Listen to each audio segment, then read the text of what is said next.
Aprobaches o concurso de méritos? Queres saber o que tes que facer agora? Dentro o vídeo.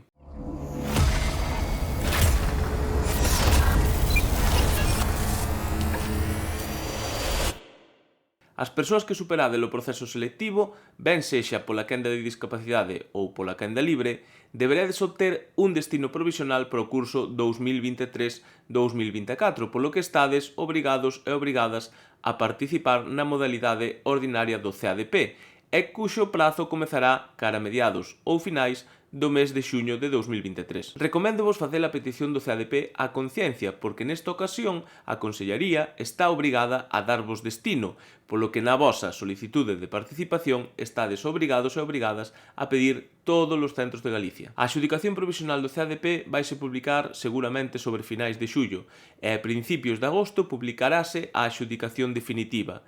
O 1 de setembro deberedes tomar posesión do destino que vos adxudique na definitiva do CADP e se non o facedes estaredes renunciando á vosa praza. O Diario Oficial de Galicia publicará a listaxe do persoal que superou o concurso de méritos e desde o día seguinte a esta publicación abrirase un prazo de 20 días hábiles no que teredes que entregar, por sede electrónica, a documentación que a continuación vos vou comentar. Un informe médico que acredite que non tedes limitación física ou psíquica incompatible co exercicio da docencia. Este informe médico podedes solicitarlo ao voso doutor ou doutora de cabeceira. As persoas que superastes o procedemento selectivo pola quenda D deberedes entregar, se vos supuxestes á consulta na inscripción do concurso, o voso certificado de discapacidade. Unha declaración responsable que xa podedes descargar na miña páxina web profesoradogalicia.com na sección de documentos descargables. Esta declaración responsable tamén a poderedes descargar na páxina web da Consellería de Educación no momento en que faga públicas estas instruccións que eu xa vos estou adiantando. E por último, un certificado de non ter antecedentes por delitos de tipo sexual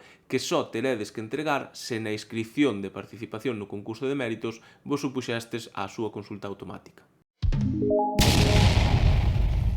Permíteme facer unha pequena pausa neste vídeo para comentarche que case o 70% das persoas que o estades vendo non estades aínda suscritas á canle. Así que se che está gustando o vídeo, suscríbete e activa a campa de notificacións para que YouTube te avise cada vez que publique un novo vídeo ou directo.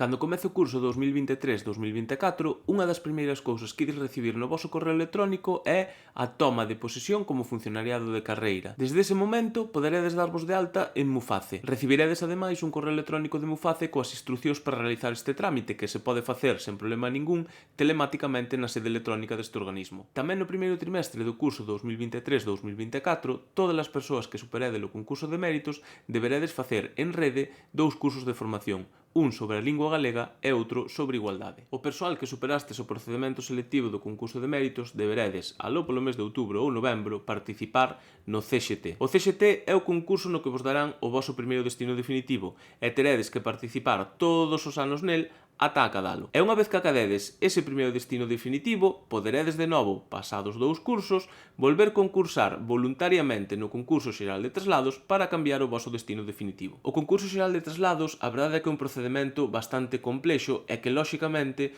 vos vai resultar bastante alleo. Así que recoméndovos investir un pouco do voso tempo en ver os vídeos que agora mesmo están aparecendo nas vosas pantallas, que non son máis que tutoriais directos e vídeos sobre preguntas frecuentes do concurso xeral de traslados. Por último, parabéns a todas as persoas que acadastes praza a través do concurso de méritos e espero as vosas invitacións ás mariscadas de celebración na miña conta de correo electrónico. Un saúdo e vémonos no seguinte vídeo.